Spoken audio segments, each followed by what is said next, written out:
عزیز محترم دوستو، شیخ کامل کی بیعت کیوں ضروری ہے؟ بیعت کے لغوی معنی حوالے کرنا، سپرد کرنا یا فروخت کرنا ہے۔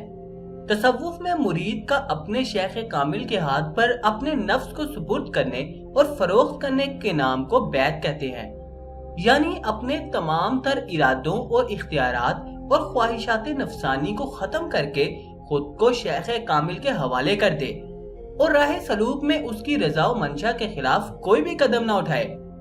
خوش نصیب تھے وہ صحابہ کرام، وہ لوگ جنہوں نے حضور اکرم صلی اللہ علیہ وآلہ وسلم کو دیکھا، آپ صلی اللہ علیہ وآلہ وسلم سے ہم کلام ہونے کا شرف حاصل کیا، آپ صلی اللہ علیہ وسلم سے علم و عمل سیکھا اور آپ صلی اللہ علیہ وسلم کی صحبت میں زندگیاں گزاری۔ آپ علیہ السلام کی قربت و صحبت ہی کافی تھی صحابہ کرام کے دلوں کو روشن کرنے کے لیے۔ بیشتر صحابہ کرام سے کرامات اور صاحب کشف ہونا ثابت ہے۔ پھر آپ صلی اللہ علیہ وسلم اس ظاہری دنیا سے پردہ فرما گئے اور وہ نور باطن جو آپ علیہ السلام کے سینہ انور سے صحابہ کرام کو براہ راست منتقل ہوتا تھا، اس کی فیض رسانی کا ظاہری سلسلہ منقطع ہو گیا۔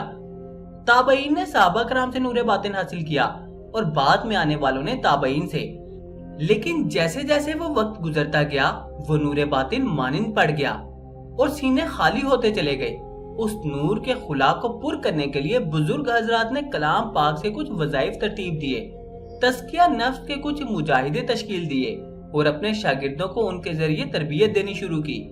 ساتھ اپنے منور سینوں سے شاگردوں کے سینوں کو روشن کرنا شروع کیا۔ تزکیہ نفس، مجاہدہ اور کلام پاک کے وظائف سے جب شاگرد پاک قلب اور نفس کے ذریعے استاد کے سینوں سے نور باطن حاصل کرتے رہتے تو ایک وقت یہ آتا جب ان کا کنیکشن نور نبی سے قائم ہو جاتا اور نور اللہ سے، جس کی نسبت سے شاگرد بھی صاحب کرامت و کشف ہو جاتے، جسے اسلام نے مومن کہا ہے۔ نماز مومن کی معراج ہے، مطلب مومن نماز میں اللہ سے ملاقات کرتا ہے۔ مومن کی فراست سے ڈرو، وہ اللہ کے نور سے دیکھتا ہے، مطلب اللہ سے ملاقات اور اللہ کے نور سے دیکھنے کے لیے بیعت کی جاتی ہے۔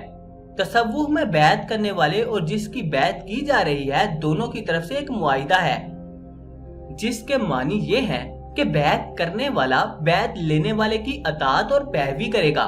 تصوف میں استاد کو مرشد اور شاگرد کو مرید کہتے ہیں، مطلب یہ استاد شاگرد کا رشتہ ہے، کوئی نئی چیز نہیں ہے۔ اور تصوف کی تعلیم مسلمان سے مومن بننے کی تعلیم ہے، کوئی الگ چیز نہیں بلکہ عین دین ہے۔ جس طرح اسلام میں علم حدیث ایک علم ہے جس کا مقصد حدیث کی تعلیم دینا ہے، علم فقہ ایک علم ہے جس کا مقصد فقہ کی تعلیم دینا ہے، بالکل اسی طرح علم تصوف، احادیث میں تصوف کے لیے علم احسان کا لفظ آیا ہے، بھی اسلام کا ہی ایک شعبہ ہے جس کا مقصد مسلمان کو مومن بننے کی تعلیم و تربیت دینا ہے۔ بیعت کا فائدہ کیا ہے؟ صاحب عوارف المعارف لکھتے ہیں کہ بیعت فلاح باطنی کے لیے ہے، جس سے یہ مقصود ہوتا ہے کہ اپنے اندر کو خراب و پلید چیزوں سے پاک کر کے اسے روشن کیا جائے اور اپنے دل سے شرک خفی کو نکالا جائے۔ تو جب بھی کوئی مرید نیت صحیحہ و اخلاص کے ساتھ اپنے شیخ کامل کے ہاتھ پر بیعت کرتا ہے اور اس کی صحبت میں رہ کر تمام آداب کو بجا لاتا ہے تو شیخ کامل کا باطنی نظر سے روحانی فیوز و برکات اس مرید کے قلب و باطن میں سرایت کر جاتے ہیں اور مرید کا باطن روشن و منور ہو جاتا ہے۔ اس روحانی و باطنی انوار و تجلیات کا حصول شیخ کامل کی محبت و صحبت پر ہی منحصر ہے۔ یہ تب ہی ممکن ہے جب مرید شیخ کامل کی خدمت و صحبت میں حاضری کے وقت اپنے قلب و روح کو تمام تر توجہ کے ساتھ پیر کی طرف مرکوز رکھے، تاکہ شیخ کامل کی پاکیزہ فطرت و وظائف باطنی کے تناسب سے مرید کے اندر بھی روحانی ربط و ضبط بڑھتا رہے اور وہ عروج حاصل کرتا ہوا خدا کا قرب حاصل کر لے۔ مگر سالک ہمیشہ یہ یاد رکھے کہ ان تمام منازل روحانی کا دار و مدار شیخ کامل کی بیعت و صحبت میں ہی منحصر ہے۔ بیعت ہونے کی دیگر وجوہات، بیعت کا اصل مقصد اور فائدہ تو اوپر بیان ہو چکا ہے، لیکن ہمارے ہاں اکثر لوگ ان مقاصد کے لیے بھی بیعت ہوتے ہیں، دنیاوی زندگی میں برکت اور مسائل کے حل کے لیے، یعنی بے شک کامل ولی کے ہاتھ پر بیعت ہونے اور اس کی تعلیمات پر عمل پیرا ہونے سے دولت، رزق، صحت، علم، غرض ہر چیز میں برکت ہوتی ہے۔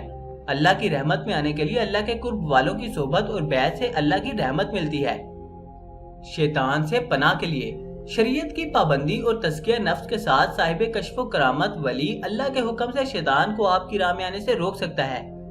آخرت میں بخشش کے لیے اولیاء اللہ کی صحبت سے دنیا میں بھی نیک اعمال کی توفیق ملتی ہے جو جنت میں لے کر جا رہے ہیں، اور اولیاء اللہ روز محشر بھی اللہ کے حضور شفاعت فرمائیں گے۔